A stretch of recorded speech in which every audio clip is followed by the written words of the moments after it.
If you haven't heard, in a 2016 video put out by the WEF, the World Economic Forum, they stated that we would own nothing and be happy. And I've often wondered, like, how does that come about? How would it be that the American populace, the world populace, would own nothing and still remain happy? So I've done a little investigation. I've had some thoughts on it.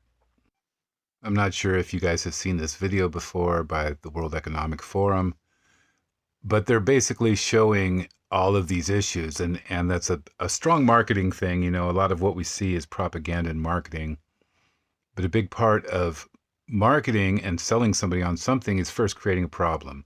You create that problem, you agitate it, make it really bad, something they really want to get rid of, and then you provide the solution. So this video is a propaganda agitation, and explaining the problem and then agitating it, showing how bad it is, and how eventually they'll come along with the solution. And the solution for now is we'll work together without being explaining what working together and what that looks like, what that sacrifice is that we have to come through. But you can be assured there will be a major sacrifice on our part, not their part, our part.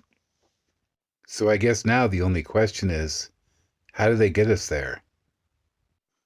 Because I do think for a lot of us, it's hard to wrap our heads around how that could be possible.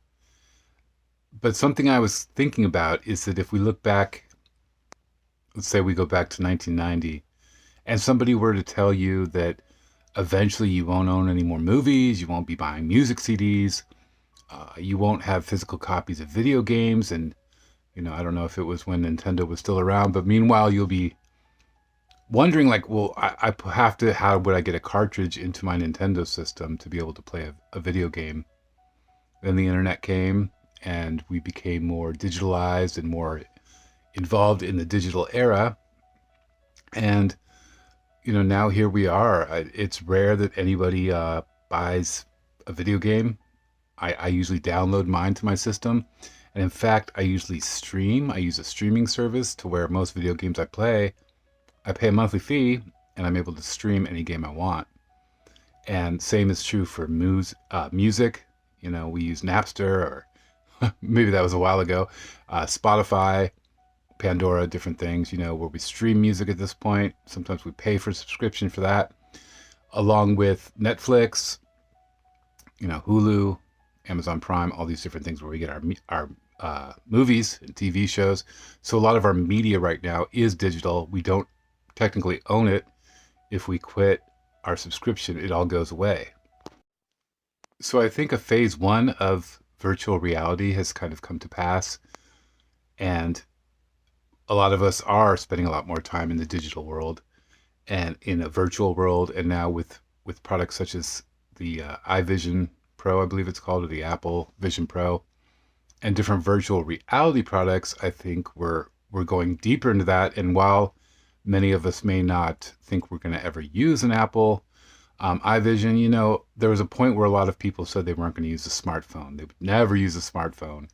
And here we are, and it's almost like a requirement for jobs, and you look at the mark of the beast idea and saying, well, I'd never take the mark of the beast, but the mark of the beast would be needed to buy or sell. I mean, we have a cell phone. I'm using a cell phone right now in my hand, my right hand, to make this video. So it's not far off. We have Neuralink coming, we have Vision Pro, and who knows what else. And I think the benefits to owning these are going to be increasing over time. Like, we're going to be like, wow, like, that's amazing. I would love to have one of those because of all the things I can do, and they'll keep adding more and more to it.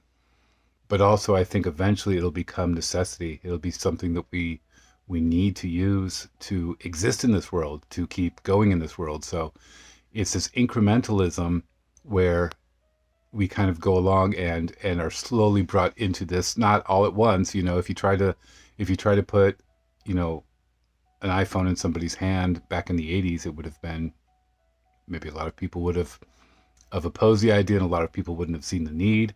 But now, to not have your smartphone, it's hard to think about what life would be like without a smartphone.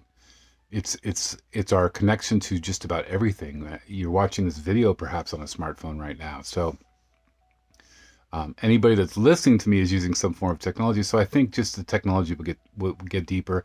And I think another thing to keep an eye on is that we'll be using membership based services that will require a monthly fee. We used to pay for a lot of things outright. We used to own a lot of things outright, and you were able to pay for something and say that's mine, and it was.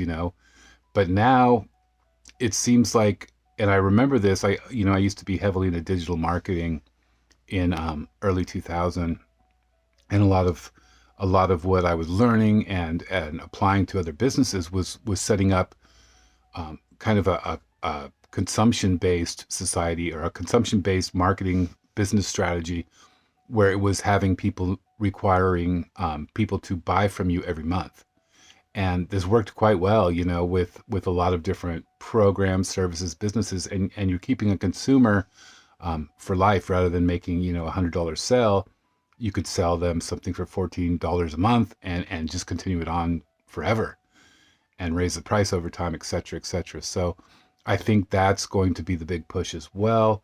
It does make sense with owning nothing, that we will never buy something outright. Instead, we'll own it. And I don't know how that, I don't know how that looks. I don't know how, like, they'll have us continue to rent things, vehicles.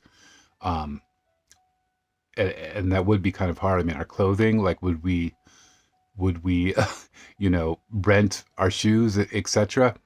But if we're looking at a virtual reality idea and living primarily most of our lives in virtual reality, then you think of the concept of avatars, and how, a lot of times, like I said, I play video games. A lot of times people want to buy a new outfit for their character and show it off. And, if we're spending a lot of time in our virtual world, and that's where we do most of our interaction socially and whatever else, business even, then why not want to dress up your avatar? Why not have your avatar look a new way with a new hairstyle and new clothing?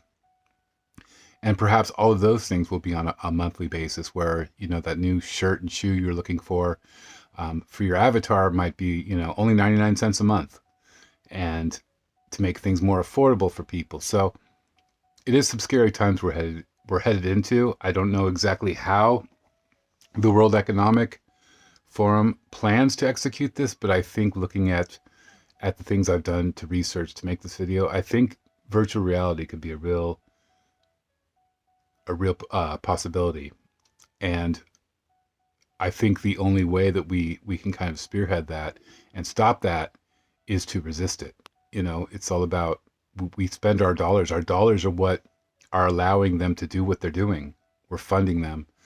And as we continue to fund them, they continue to gain in power. I mean, so by not funding these corporations, these companies that are looking to do this, are looking to move in this direction, by not getting involved in Apple, we could shut it down before it gets started. So that would be my hope. And of course, prayer. I believe prayer is a huge tool to be able to offset all these evil designs. So praying, always asking God for help through this, through strength, and through supernatural power, through the power of prayer. So until next time, guys, that is it. And God bless.